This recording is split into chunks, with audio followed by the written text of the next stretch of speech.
నమస్తే రమగారు. నమస్తే జయ. రమగారు, సాధారణంగా మనం ఒకటి అనుకుంటుంటాం, ఎవరైనా తప్పు చేశారు, మనకి మనసును బాధ పెట్టారు, కానీ క్షమించేసేయండి అని చెప్తాం. క్షమాపణకి మించింది ఇంకొకటి లేదండి. కానీ క్షమించవచ్చు, కానీ వారిని మళ్ళీ పూర్తిగా నమ్మకూడదని చెప్పి ఈ మధ్య ఒక కొటేషన్ చదివాను నేను. సో చాణక్య నీతి రమగారు, యాక్చువల్గా క్షమించవచ్చు, కానీ మనల్ని మోసం చేసిన వాడిని మళ్ళీ నమ్మటం అంత అవివేకం ఇంకొకటి లేదు అనేసి. అదేగా ఇప్పుడు మనం చూస్తుంటాం అజయ, ఏదో కంపెనీలో డబ్బులు పెట్టాం డబ్బు, వాళ్ళు ఇవ్వట్లేదని వాళ్ళు చుట్టూ తిరుగుతున్నాం. ఈ లోపల వాడు ఇంకో స్కీమ్ తెస్తాడు, ఈ స్కీమ్లో పెట్టండి మీకు అదిరిపోతుంది అంటాడు. ఆల్రెడీ పెట్టాము, అవి రావట్లేదు, ఇవి ఎందుకు అని అనుకోరు ప్రజలు. అనుకోకుండా ఏం చేస్తారు, ఓహో ఇది పెడితే ఇది కలిపి వాడు ఏదో విరగదీస్తాడని పెడితే మొత్తానికి పోతుంది. అట్లా చిట్టీల వాళ్ళని నమ్ముతారు, ఫ్రెండ్స్ని నమ్ముతారు, దేనికో సంతకాలు పెట్టి ఏమంటారు గ్యారంటీకి, అది రాక అది అవ్వకుండానే ఇంకో చోట కూడా వాళ్ళకి ఒప్పేసుకుంటారు. ఒకళ్ళ దగ్గరే 3-4 రకాల అప్పులు చేసేస్తారు. ఒక పెట్టుబడితో ఊరుకోకుండా 3 రకాల పెట్టుబడులు ఒకటి దగ్గరే పెడతారు. ఓ పక్కన వాడు సరిగ్గా చేయట్లేదేమో అని డౌట్గా ఉంటుంది, వాడు మళ్ళీ మెరమెచ్చగా మాట్లాడగానే మళ్ళీ దూకుతారు. ఇవన్నీ డబ్బుల వ్యవహారాలు. జనరల్గా కూడా మన ఫ్యామిలీస్లోనూ, ఫ్రెండ్ సర్కిల్లోనూ, కొలీగ్స్లోనూ, చిన్న పన్న వ్యవహారాల్లోనూ కూడా వాళ్ళ హర్ట్ అయిపోతాం. మనం హర్ట్ అయిపోతాం. క్షమించు అంటే క్షమించగలమా జయ? అసలు క్షమించచ్చా? క్షమించగలమా? మన వల్ల అవుతుందా? ఎంతసేపు గుర్తొస్తూ ఉంటుంది. అవును, క్షమించలేము. టిట్ ఫర్ అటాట్ చెయ్యాలనే మనకు అనిపిస్తూ ఉంటుంది. ఎలా వీళ్ళని నలుగురిలో పెట్టాలి, ఎలా వాళ్ళ గురించి చెడుగా చెప్పాలి. పోనీలే అని ఊరుకుంటారా జయ? ఎవరైనా అస్సలు ఊరుకోలేము. పోనీలే అని ఊరుకునే వాళ్ళని పిచ్చి వెధవాళ్ళు అనుకుంటారు ప్రపంచం అంతా. చూసి చూడట్టు ఊరుకుంటే అవతల వాడు ఊరుకోడే, నువ్వు ఊరుకున్నా వాడు ఊరుకోడు. ఇది కష్టం.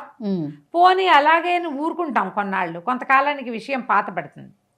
మళ్ళీ వాళ్ళతో కలిసే అవకాశం వస్తే వెళ్ళిపోతారు కొంతమంది. అవునండి, వెళ్ళిన వాళ్ళు ఘోరంగా దెబ్బతింటారు జయ. అవును, ఘోరంగా తినేస్తారు దెబ్బలు. మనం ముందే ఒకసారి కొట్టించుకున్నాం వీళ్ళతోటి, మళ్ళీ రెండోసారి వెళ్ళకూడదు అన్న ఇంగితం రాలేదంటే ఏమిటి అర్థం? మీకు ఇంగితం లేదని అర్థం. ఉండదు. క్షమించేస్తారు. క్షమిస్తే క్షమించావు, క్షమించి మీ ఇంట్లో నువ్వు కూర్చుంటే ఏ ప్రాబ్లమో ఉండదు. అవును, మళ్ళీ వెళ్ళేవనుకో, మళ్ళీ వెళ్తే ఏంటంటే ఆ వేలు ముసేమారని ఆంబోతుకి ఎదురెళ్ళటం. అంతేగా నువ్వు దొరికిపోయినట్టు కదా.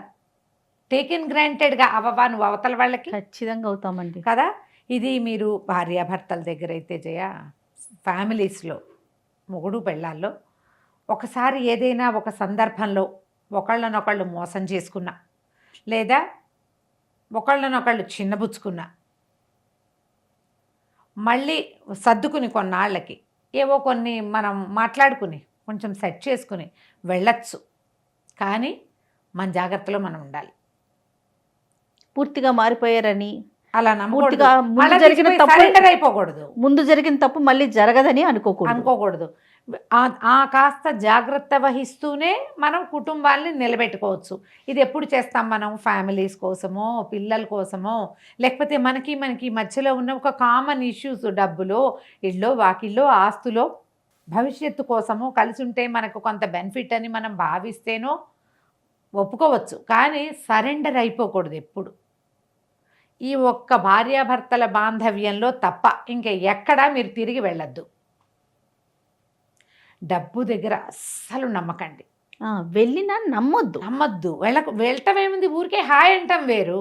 అది నమ్మకం పెట్టుకో, మనసు ఇచ్చి ఉండకూడదు. ఇంకా ఒక్కసారి మీరు అవమానపడ్డారు, వాళ్ళ వల్ల ఇబ్బంది పడ్డారు, దొరికిపోయారు, మీ డబ్బు నష్టపోయారు, మీ సమయం వృధా అయిపోయింది, మీరు నలుగురిలో హ్యూమిలియేట్ అయిపోయారు, చిన్నపుచ్చుకోవాల్సి వచ్చింది, మళ్ళీ వాళ్ళతోటి కలవాల్సి వస్తే హాయ్ బాయ్కే ఉంచుకోవాలి దాన్ని. అవును, అంతేగాని మళ్ళా తీసిపోయి నా హృదయం నీ చెంతకి ఇస్తానని పాదాల చెంత పరిచయం అనుకోండి, తొక్కేస్తారు ఖచ్చితంగా. ఇప్పుడు ఎందుకంటే ఇప్పుడు వాడు తొక్కదలుచుకోపోయినా నువ్వే తీసుకెళ్ళి కాలు కింద పెడుతున్నావు కదా, ఎట్లాగూ జరుగుతుంది. ఇప్పుడు జయ, కాలం ఎట్లా అయింది, మనం చిన్న వాటిని కూడా క్షమించలేని స్థితిలోకి వచ్చాము. ఇది ఒకటి. చాలా చిన్న వాటికి కూడా అఫెండ్ అయిపోవటం, కట్ చేసేసుకోవటం, తగ్గిపోవటం. కరెక్ట్ అండి, ఉన్నది అది. అయినా కూడా మనం ఇలా నమ్ముతూనే ఉన్నాం.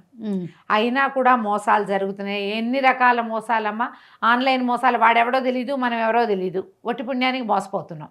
ఇంకొకడు బాగా మాట్లాడి లబ్జుగా మాట్లాడి మన డబ్బులు లాగేస్తున్నారు, అది జరుగుతుంది. ఆడపిల్లలు మాట్లాడతారు కొన్ని చోట్ల, ఆడాళ్లతో మగవాళ్ళు మాట్లాడతారు ఇంకొన్ని చోట్ల. ఏదో మొహం చూపించి మోసాలు చేస్తున్నారు ఓవైపు. అయినా అక్కడి నుంచి స్కీములు, మీరు ఇందులో పెట్టండి మీకు అదేదో బ్రహ్మాండం పగలు తీసి చేతిలో పెడతామని, మీరు 1000 పెట్టండి మేము 10,000 ఇస్తామని, మీరు ఇంతే కట్టండి మీకు అదేదో వస్తుందని. ఇదేనా? ఇంకా ఉంది, ఇంకా మీరు నన్ను నమ్మండి నేను మీకు అదేదో పూజ చేయిస్తాను మీకు చాలా బాగా వస్తుంది అని. గురూజీల్ని మాతాజీల్ని నమ్మి మోసపోతున్న వాళ్ళు లేరా ఇప్పుడు? కోకొల్లలు. ఎన్ని జరిగినా మళ్ళీ మళ్ళీ మళ్ళీ జరుగుతున్నాడు. ఈ గురువుగారి దగ్గర మోసపోయారు, ఈ గురువు మోసం చేశాడు, ఆ గురువు మన ఉద్ధరిస్తాడు అనుకుని అక్కడికి వెళ్తారు. ఒకరిని మించి ఒకరు. ఇలాగే కదా జరుగుతున్నాయి. మీరు ఎప్పుడు మనుషులు అటెంటివ్గా శ్రద్ధగా ఉండాలి. ఒక రకపు మోసానికి మనం గురైతే ఇక ప్రపంచం మొత్తాన్ని అనుమానించాల్సిందేనా, అనుమానిస్తూ ఉంటే మనం బతకలేం.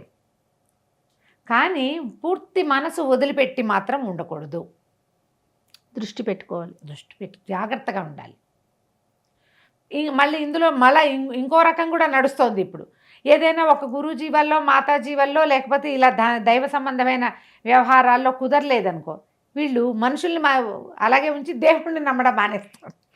ఇది దేవుణ్ణి మానేస్తామంట. అవునవును. నువ్వు మానేయాల్సింది దేవుణ్ణి కాదు, మనుషులతో జాగ్రత్తగా ఉండాలి. నువ్వు తెలివిగా ఉండటం ముఖ్యంగా. నువ్వు ఉండాలి కదా, నువ్వు ఉండాలిగా.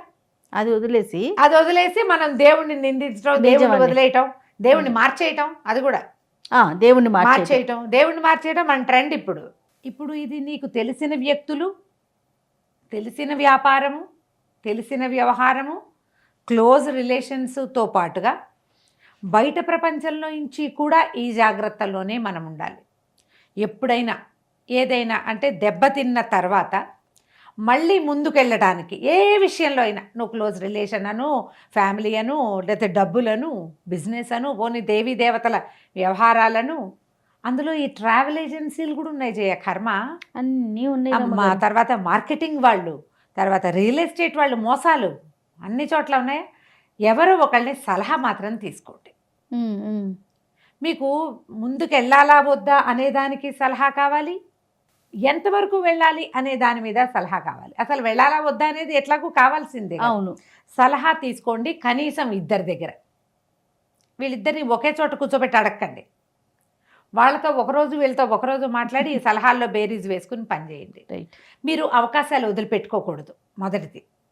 రెండోది, మానవ సంబంధాలు పాడు చేసుకోవద్దు. మనకు అది కావాలి, ఇది కావాలి. అలాగని నువ్వు జోరుగా ముందుకు పోయావా మళ్ళీ మూతి పగిలే ప్రమాదం ఉండొచ్చు. పదే పదే మొహం పగిలిందనుకో, నువ్వు ప్రపంచం పట్ల నమ్మకాన్ని కోల్పోతావు. అవును, దానివల్ల ప్రపంచానికి వచ్చిన నష్టం ఏమీ లేదు, నష్టం అంతా నీకు. నువ్వు దిగులతోటి, నైరాశ్యంతో ఉండిపోతావు. దేన్ని నమ్మలేకపోతాం కదా. అట్లా కాకుండా దేన్ని నమ్మాలి, దేన్ని నమ్మకూడదు అనేది సొంతంగా మీరు బేరీజ్ వేసుకోగలిగితే మంచిది, వెల్ అండ్ గుడ్. మీకు చేత కాకపోతే ఎవరినైనా సలహా తీసుకోండి. థర్డ్ పార్టీస్ ఎప్పుడూ మంచివి. అంతే. ఇప్పుడు బిజినెస్ అనలిస్టులు వాళ్ళు చాలామంది వచ్చారు. ఎక్కడైనా మదుపు పెట్టేటప్పుడు, ఏదైనా కొనేటప్పుడు ఇలా అడ్వర్టైజ్మెంట్లని నమ్మి మోసపోవద్దు. అడ్వర్టైజ్మెంట్స్ మీకు తెలియచేయటానికే ఉన్నాయి, మిమ్మల్ని తీసుకెళ్ళి ఆ గోతులో దింపడానికి కాదు. అవి దింపడానికి చూస్తాయి, కానీ మీరు చూడకూడదు. మీరు అట్లా చూడకూడదు. విషయం తెలుసుకోండి. 100 అడ్వర్టైజ్మెంట్లు చూసి దాంట్లో మీ శక్తి, మీ యుక్తి, మీకు అవకాశం, మీ కెపాసిటీ, మీ రీచ్, మన రేంజ్, మన రీచ్ కూడా ఉండాలి. అవి ఆలోచించుకోవడానికి కనీసం 2 సలహా తీసుకుని అప్పుడు ముందుకెళ్ళండి. వేట్లో అయినా మనం దెబ్బతింటూనే ఉంటాం. జీవితం కాదు ఇది. మనం ప్రతి వాళ్ళ దగ్గర ప్రతి చోట చిన్నబుచ్చుకుంటాము, దెబ్బతినిపోతాము, దిగజారిపోతాము, నష్టపోతూ ఉంటాము. అవును, జీవితాల్లో అవుతూనే ఉంటాయి. అలాగని అక్కడే ఆగిపోతే జీవితం స్టాగ్నేట్ అయిపోదా? ఖచ్చితంగా ముందుకెళ్ళాలి. కానీ ఎంత జోరుతో పరిగెత్తాలి అనేది మనకి అసెస్మెంట్ ఉండాలి. కరెక్ట్. అది రాకపోతే అసెస్ చేయించుకుని దిగండి. తప్పకుండా ఆలోచించండి. తప్పకుండా రమ్మగారు. నమస్తే. నమస్తే జయ. And for more videos, please subscribe to iDream. Please subscribe to iDream. Please subscribe iDream. And please subscribe to iDream. For more videos, subscribe to iDream. please like, share and subscribe to the channel. Congratulations, iDream. Subscribe to iDream. Subscribe to iDream. So subscribe to iDream Media.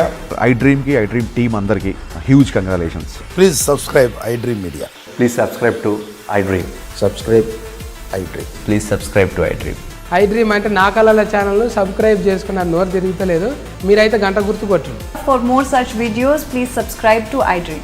Subscribe to iDream. Please subscribe to iDream. Please subscribe iDream Media. Please do subscribe to iDream. Please subscribe to iDream Media. For best entertainment and information, please subscribe iDream. And don't forget to subscribe to iDream.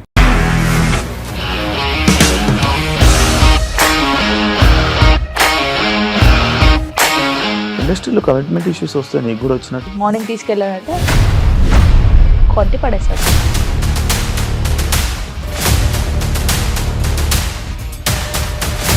ఒక్కళ్ళు కూడా చూడలేదు ఈ cinema అని చెప్పడానికి కూడా చాలా ధైర్యం కావాలి. అది నిజం కదా, దాంట్లో ధైర్యం ఏంటి? ఇది నెక్స్ట్ డే ప్లేట్ మార్చేస్తే తప్పు కదా. As of now, we are comfortable this అని నేను అనుకుంటున్నాను. రష్మిక గారిది మీది ఒకే ఊరంట కదా. నీకు కోపం వచ్చిందంటే బాగా తిట్టేత్తరా? తిట్టేద్దామండి. నిజంగా గేమ్ ని ఎలా చేంజ్ చేయగలిగారు? APSFC వాళ్ళకి 6 నెలల్లో నేను 6 లక్షలు కట్టా. బిజినెస్ చేయాలనుకుంటే it is as difficult as riding a tiger.